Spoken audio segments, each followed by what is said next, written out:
Oi, gente, estamos em março de 2025 e olha, nesse momento, Passo Fundo tem mais de 100 prédios sendo construídos, em construção na cidade. Será que vai ser um ano realmente de consolidação do mercado imobiliário? Será que tem comprador para todos esses imóveis? Tem mão de obra suficiente?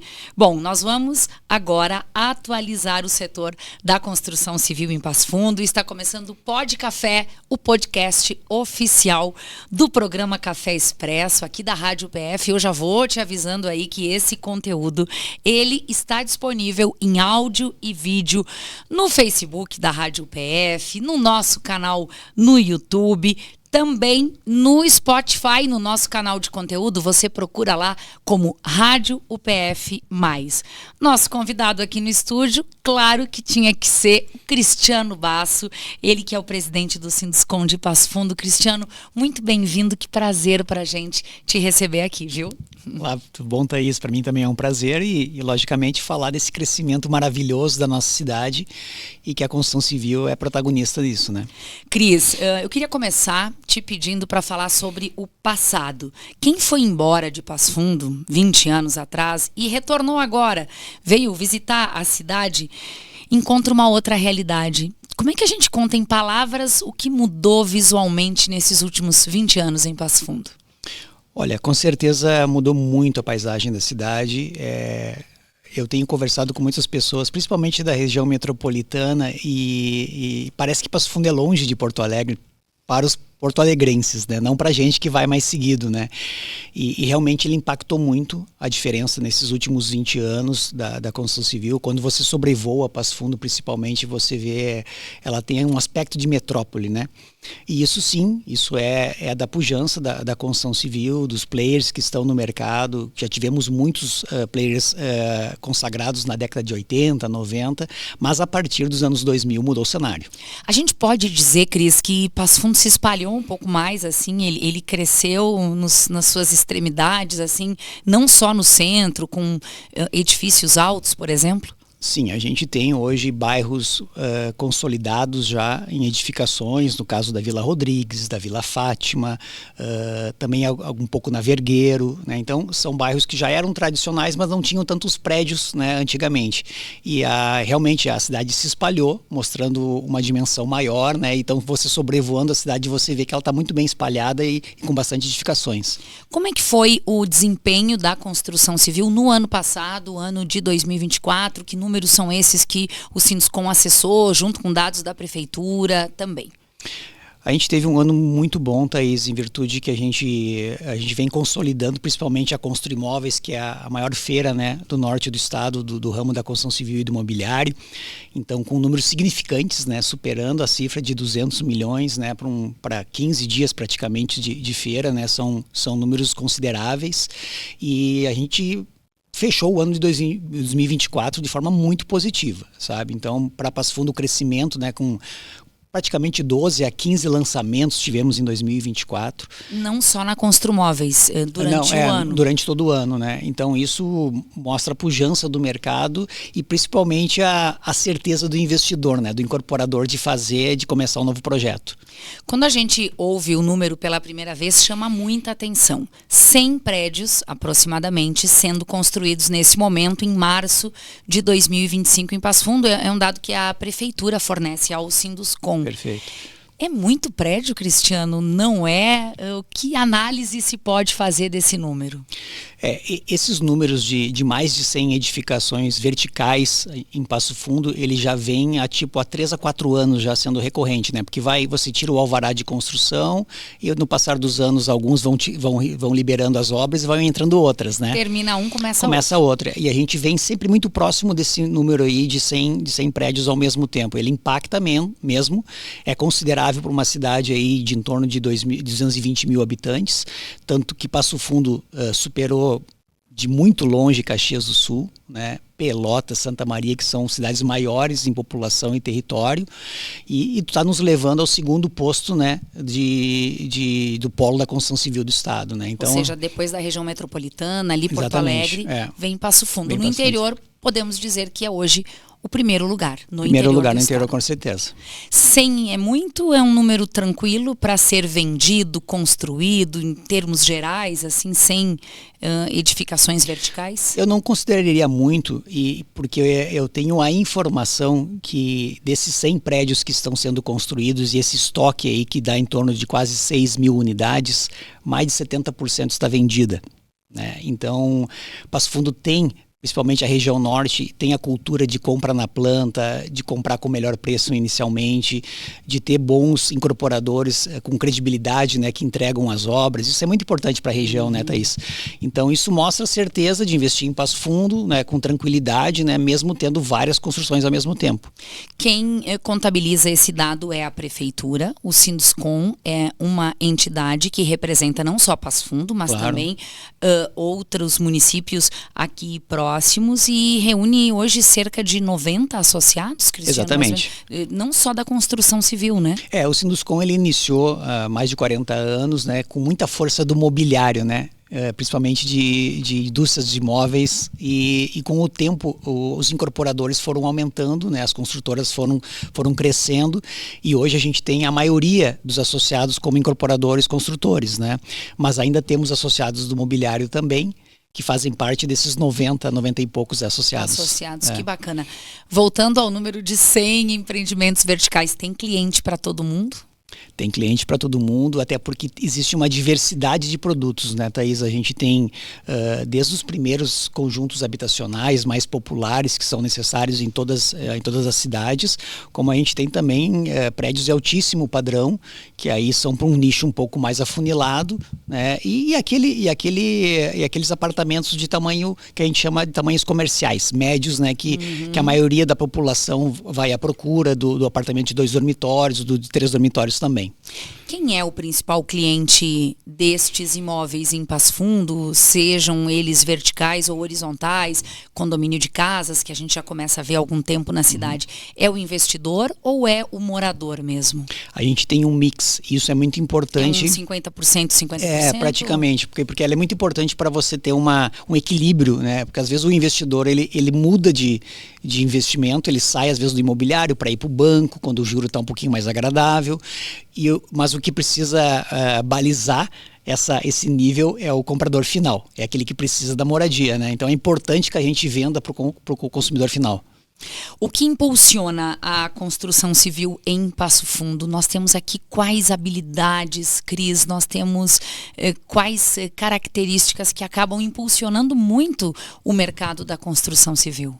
Eu costumo dizer que a construção civil ela está junto com todos os setores, né? Então você vê uma cidade que tem um viés universitário, né, uma fama, né, de boas relações na questão da educação há muitos anos. Somos o 3º polo de medicina do sul do Brasil. Temos uma diversidade de serviços no comércio, né? Passamos a ser também uma cidade que tem indústria. Alguns anos atrás começou essa força também. E a construção civil ela abastece tudo isso, né, Thaís? Então, porque você tem, às vezes, pessoas que vêm trabalhar na cidade, precisam de moradia.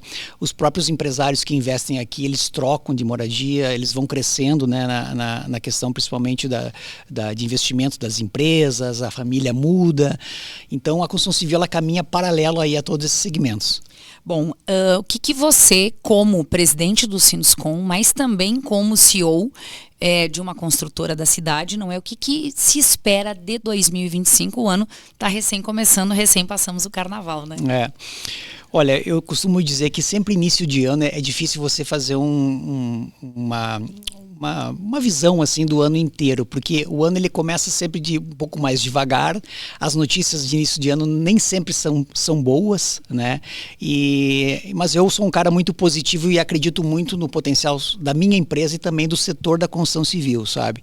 Eu acho que a gente vai ter, talvez esses primeiros 3 meses que a gente está passando agora, até o final de março, uma acomodação em cima das taxas da Selic, né? Que é o maior impacto hoje para a maioria dos setores de investimento como a construção civil, mas no passar do ano as coisas vão se acomodar, né? A gente tem uma safra de soja que a gente sabe que pode ter algumas quebras, mas também sempre foi um setor do agro que abasteceu muito a parte do imobiliário, né? Então eu vejo de forma positiva. Talvez a gente não tenha tantos lançamentos como o 24, porque foram vários, então a gente tem um estoque à venda ainda, que é natural. Você, quando tem um grande ano de lançamento, você tem os próximos 2 anos com menos lançamento e mais venda de estoque. Mas eu vejo de forma muito positiva. Tem algum tipo de imóvel que vende mais em Passo Fundo, Cris, pela tua experiência e também diante dos números que o Sinduscon tem? Um imóvel médio? O imóvel médio, o 2 dormitórios, é um imóvel que ele tem muita entrada, sabe? Ele é bem comercializado. Passo Fundo também tem muita venda de estúdios por causa dos estudantes e também de pessoas que vêm para trabalho e precisam, às vezes, um apartamento mais compacto, de 30, 40 metros, né? O estúdio atende muito bem isso. O que a gente vê, a mudança que eu vejo de forma bem importante para Passo Fundo, é que os municípios da região estão vindo a Passo Fundo e comprando apartamentos maiores para os filhos, principalmente, que estão estudando aqui, como na UPF, nas outras entidades, para vir no final de semana e curtir isso também com os filhos. A família, ela se acomoda em Passo Fundo no final de semana, né? Ou seja, não cabe mais todo mundo, ou não é tão agradável ficar todo mundo num apartamento tão pequeno. Exatamente, porque antes era essa cultura, né? Compra uma kitnet, a antiga kitnet, para o filho estudar em Passo Fundo, né? E aí fazia o filho voltar para casa no final de semana. Agora o filho não quer voltar para o interior e os pais querem vir também para a cidade, que Passo Fundo é a cidade de referência do norte do estado, e a gente está muito bem servido, né, de shopping center, de restaurantes, né? A cidade está cada vez mais desenvolvida e bonita, né? Cris, tem mão de obra suficiente para fazer esses 100 prédios que hoje estão sendo erguidos em Passo Fundo? Agora tem, mas daqui uns dias não vai ter mais. Pois é, então explica melhor. Como assim agora tem, mas pode acabar? O que acontece, né, Thaís? A gente está numa fase que os profissionais estão envelhecendo, né? A construção civil, ela tinha uma tradição de que os novos profissionais que entravam no ramo da construção civil eram levados pelos pais. Então, os pais tinham uma carreira dentro da construção civil e levavam os filhos para começar sendo servente, depois passar a ser pedreiro, carpinteiro, enfim. E hoje o mercado está difícil porque a gente tem uma série de diversidades de serviços, oportunidades, a comunicação está diferente e esses jovens, eles estão abertos ao mundo. E a construção civil, às vezes, ela fica um pouco de lado para eles.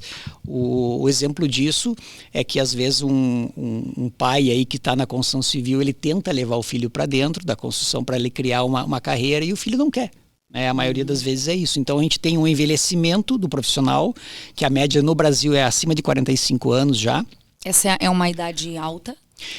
Para o nosso dia a dia hoje não, né? Porque hoje eu já estou com 50, não me considero velho, né? Mas para o meio da construção sim, porque ele é um meio para força. Que precisa fazer, exatamente, né? A gente precisa ainda da juventude, como às vezes um time de futebol. Você pode ter o craque lá com 35, mas você precisa do de 22 para correr por ele, né? A construção civil também é assim. A gente precisa renovar isso. Então, com base nisso, nós estamos começando uma grande campanha que vem aí agora no mês de março, que é buscar esse jovem, né, através ir nas escolas, no ensino médio, conversar com eles, mostrar as carreiras das pessoas que ganharam a vida na construção civil de forma muito digna. É uma parceria junto com a Prefeitura de Passo Fundo? Prefeitura e o Senai. E o Senai. Com o Sinduscon, a campanha chama-se Vem Construir, uma campanha muito bonita, ela vai ser lançada no dia 17 de março. Para qualificar essa mão de obra e atrair principalmente o jovem que hoje não faz parte mais, não da mesma forma que antes. Essa idade média de 45 anos, ela se vê já nas obras em Passo Fundo? Sim, se vê nas obras. É uma estatística nacional, digamos assim. É uma estatística nacional porque, principalmente o profissional, Thaís, ele passa por um tempo de adaptação dentro de uma obra aí de uns 4 a 5 anos para ele se tornar um bom profissional de produção, que a gente chama, que é um profissional que rende muito na obra, né? Então, no levantamento da alvenaria, na carpintaria também, na formação das lajes, nos rebocos dos prédios, né? Então, precisa desse tempo. E o que a gente está tentando mostrar para os jovens é que tudo na vida é com o tempo que a gente ganha a experiência, que a gente ganha mais dinheiro, né? A gente vai ganhando um pouquinho mais com o nosso investimento. Mas é uma fase não só ruim para a construção civil, é para muitos setores que também estão com dificuldades, né, de funcionários com habilidades. Agora me explica a parte que não vai ter mão de obra logo ali. Tu disse agora tem, mas daqui a pouco não vai ter. Como assim? É uma conta fácil de fazer. Se você fica muito tempo sem ter a entrada de jovens num setor, os profissionais que estão no setor vão envelhecer e vão se aposentar. Então você tem pouca entrada e depois você vai ter uma saída dessas pessoas do mercado. Se continuar dessa maneira de pujança de projetos, vai faltar gente para construir, né? Então tudo isso passa por quê? Passa, logicamente, por uma campanha de trazer pessoas para trabalhar, mas passa muito também pela industrialização da construção, que é uma necessidade que o Brasil já tem há muito tempo. Pois é, uma pergunta também que eu queria te fazer. Qual é o futuro da construção civil? Como substituir essa mão de obra caso ela diminua muito e rapidamente? O Brasil ele optou por um método construtivo que é o método do tijolo e da alvenaria, há muitos anos, em virtude da população grande, muitas pessoas trabalhando nesse setor. Ele tem um custo mais barato, né? Ele é mais, a aplicabilidade dele é tranquila, né? Só que o mundo não tinha essa mão de obra que o Brasil tinha. Você está falando do tijolo, do cimento, colocando exatamente. tijolo, a construção tradicional. Tradicional, né? Artesanal, que a gente chama, né?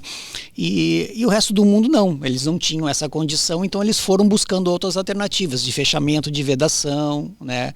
E é isso que o Brasil vai precisar no futuro. A gente vai ter que trabalhar com mais placas para substituir o tijolo, com fachadas diferentes. Você pode ver que as grandes edificações hoje em dia, elas têm muito vidro. Por que tem muito vidro? Ela dá uma nobreza, logicamente, ao empreendimento, mas praticamente o empreendimento ele é encapsulado. Você faz as lajes, né, do prédio e você vem fechando ele de vidro de forma muito rápida. Você não tem muito alvenaria, você não tem reboco, você não tem trabalho com argamassa, que é a dificuldade hoje em dia que a gente tem na mão de obra.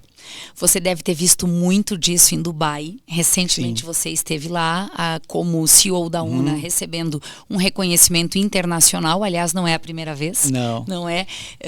Conta pra gente esse universo incrível da construção civil e da arquitetura que você viu lá.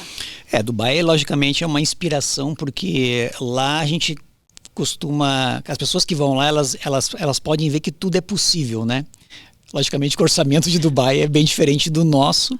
Lá não tem limites para nada, né? Então eles constroem de forma absurda, né? Você vê lá um deserto transformado numa metrópole, né? Uma coisa... Em pouquíssimo tempo. Pouquíssimo tempo, né?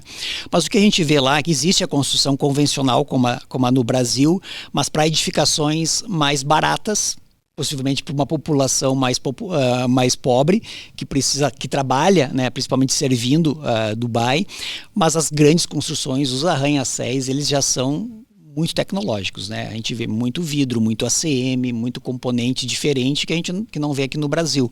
E muito rápido a construção também, eles têm uma jornada de trabalho maior do que a nossa lá. Quantas horas? Quase 12 horas diárias, por né? dia. Então, isso e praticamente um dia de folga semanal. Eles têm a comunidade indiana, né? Então, muitas pessoas para trabalhar. Eles investem muito em trazer pessoas de outros países para trabalhar. O que está acontecendo no Brasil, né, Thaís? De forma A Venezuela, gente né? tem A gente está na cidade, isso, tem né? também natural Cuba, isso. Venezuela.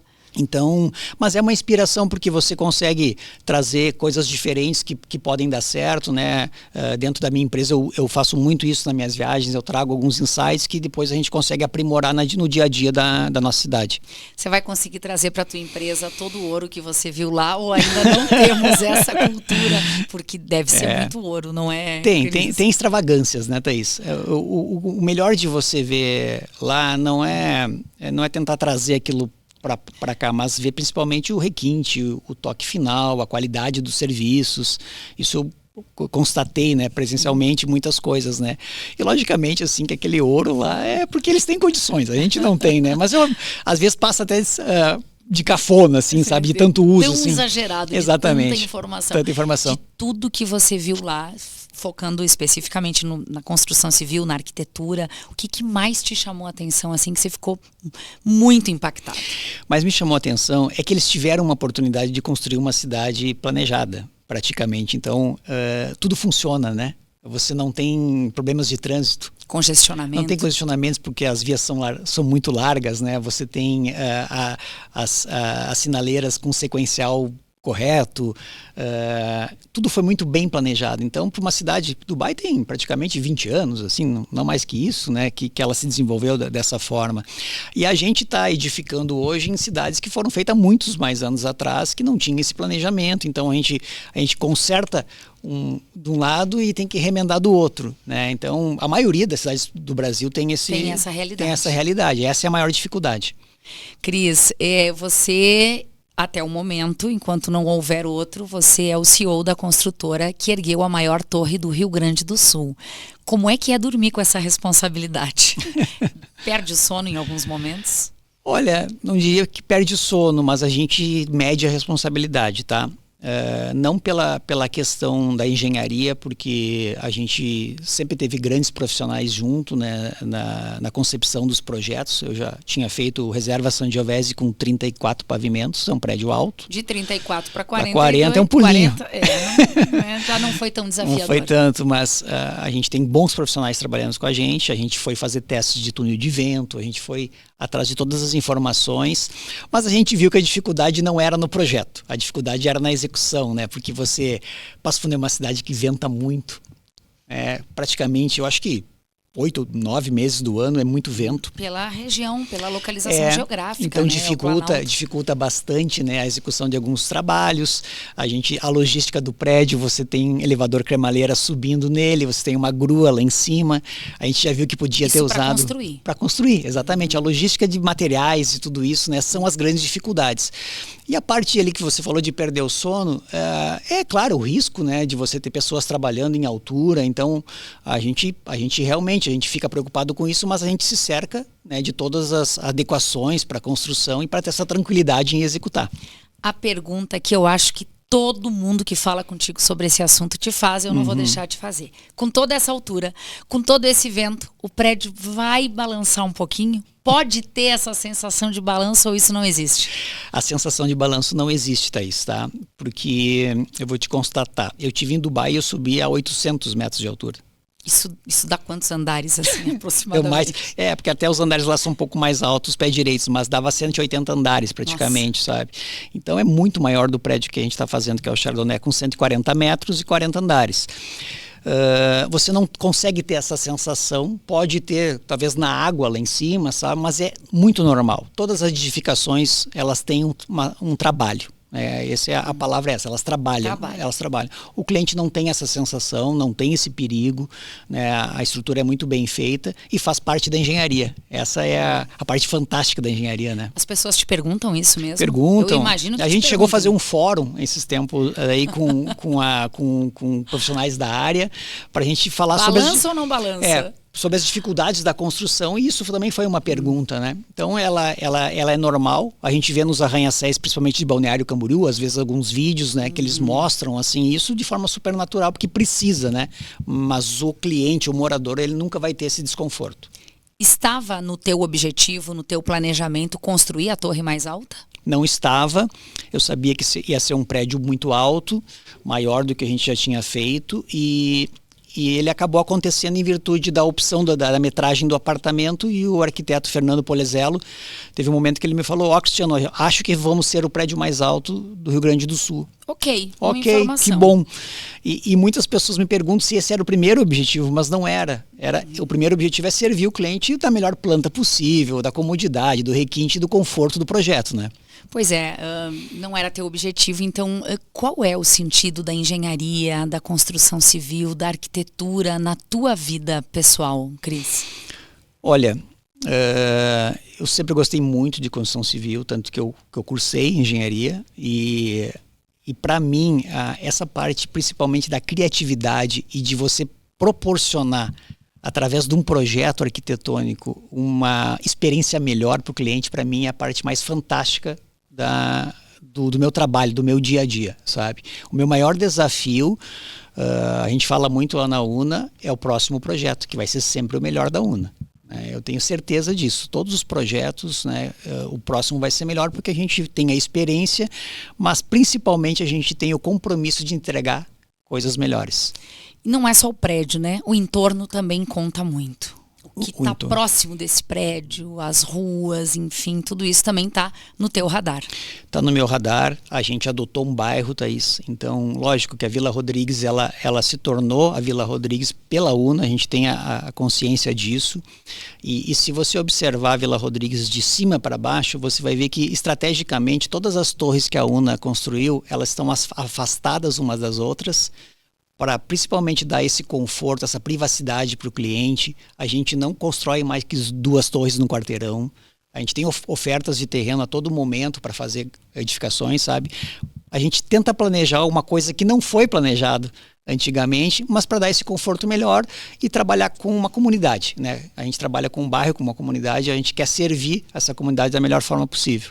Estou com muita expectativa agora na resposta da próxima pergunta. Vamos lá. Se você não fosse um cara que trabalha na construção civil, você seria?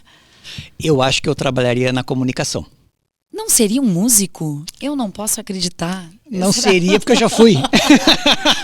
Não vale essa resposta. É verdade. Conta essa história. Não, eu me tornei um músico, né? Para quem tem menos de 40, talvez 30. Não precisa ser tanto, não, né? Menos. Não conhece, por favor, conta a tua relação e a tua história linda com a música. A minha história com a música, ela começou quando eu tinha 13, 14 anos. A minha mãe me deu um violão. Pediu para mim fazer aula, que ela achava legal, mas eu fiz lá meio por obrigação e eu não tinha tanto interesse. Quando eu tinha 17 anos, por ali, estava na Notre Dame estudando, tinha um amigo que tocava muito bem violão. O Rogério, um cara muito legal, foi uma pessoa bem importante ali naquela fase da nossa vida. E ele, cara, eu acho que tu deveria tocar e tal. E eu comecei a tocar assim, sem tanto interesse, e gostei. E depois disso, a minha turma onde eu morava e meus amigos de prédio, a gente ia muito a rodeios, né, tradicionais que tinha em Passo Fundo e tal, e a gente tocava violão junto, né? E naquilo veio uma ideia de formatar uma banda de música gaúcha na época, que se chamava Pala Velho, foi muito famosa naquela época, ali nos anos 90, início dos anos 2000, onde a gente começou uma história sem pretensão alguma, de sucesso, mas sim para se divertir, ter algo a mais, porque muitos já estudavam, faziam faculdade, outros tinham trabalhos com a família, enfim. E aquilo ali, Thaís, tornou gravações de discos, shows pelo Brasil inteiro, programas de televisão nacionais, mas para mim o principal, ela marcou uma geração. Sabe, que eu acho que foi o mais legal e hoje as pessoas, quando me encontro, pessoas que às vezes eu não vejo há tanto tempo, dizem, cara, que fase legal aquela, né? E foi elas muito legal. Lembram. Mas da minha parte, do Cristiano, eu não era músico e eu não tinha veia de ser músico. Eu sempre gostei muito de música. Tanto que eu escutava muito mais pop rock do que música tradicional gaúcha na época. Eu me tornei um Galdério, que eu não era um Galdério.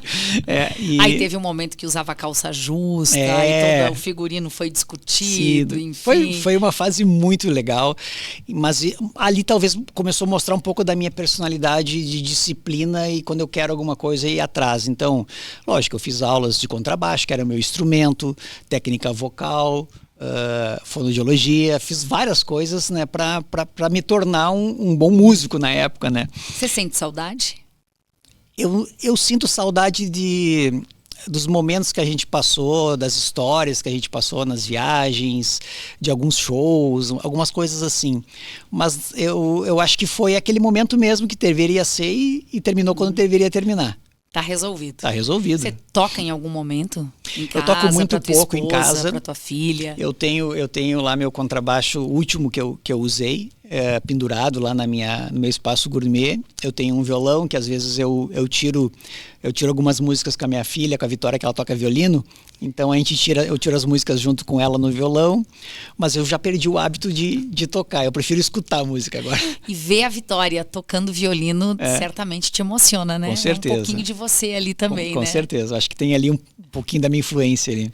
Olha, o Cris, ele está sendo modesto aqui, porque eles tiveram participações nacionais. Eu lembro, por exemplo, aqui em Passo Fundo, nós te entrevistamos, na época eu como jornalista te entrevistei no Jornal do Almoço. Na época o Palavelli foi pro Domingão do Faustão e aquilo era, na época, algo incrível, né? Para um grupo do interior do Rio. Eu lembro do ônibus também passando pelas ruas, né? Eu acho que marcou, Thaís, porque assim, ó, a gente levou a música gaúcha de forma suave para os jovens da época. A gente lotava os CTGs, né, que os CTGs eles tinham algumas limitações de público na época, porque era um público mais tradicional, porque a gente trouxe uma música diferente, né, e aí sempre estava conversando com um dos amigos da época e eles, cara, vocês foram importantes na mudança de muitas coisas, né, e você vê hoje que tem muitas duplas sertanejas que usam o ritmo da gaúcho nas músicas em virtude dessa oportunidade do Tchê Music daquela época, né? Que o Palavelli... Michel Teló, acho sim, que é um exemplo, com certeza. Né? Eu encontrava muito o Michel nos bailes do Tradição, enfim, né? Mas foi um momento bem legal. Logicamente que ficou marcado, foram mais de 10 anos ali tocando e se divertindo com a turma. Olha, não era a resposta que eu esperava. Eu achei que se você não trabalhasse com engenharia seria com a música, mas confesso que gostei também. A comunicação tá aqui, coleguinha, né? Cris, pra gente fechar essa conversa aqui, o que você ainda quer? Aonde que você ainda quer chegar? O que falta?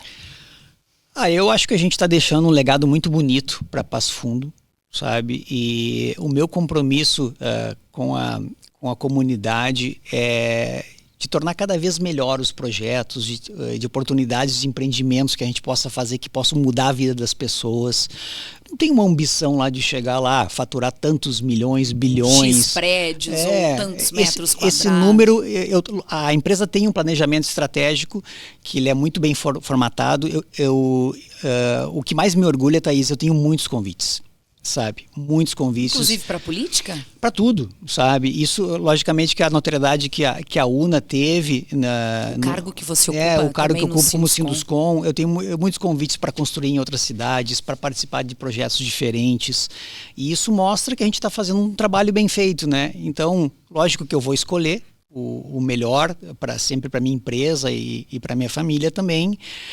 Eu não tenho uma limitação de tempo, porque eu não me vejo sem trabalhar, então eu sou um cara que pratico esporte, cuido da saúde. Infinito. Então acho que a gente tem que, quanto a gente puder servir, né, a comunidade de alguma forma, eu vou estar aí. Você acorda às 5h30 para fazer Por atividade aí. física? Eu acordo muito cedo.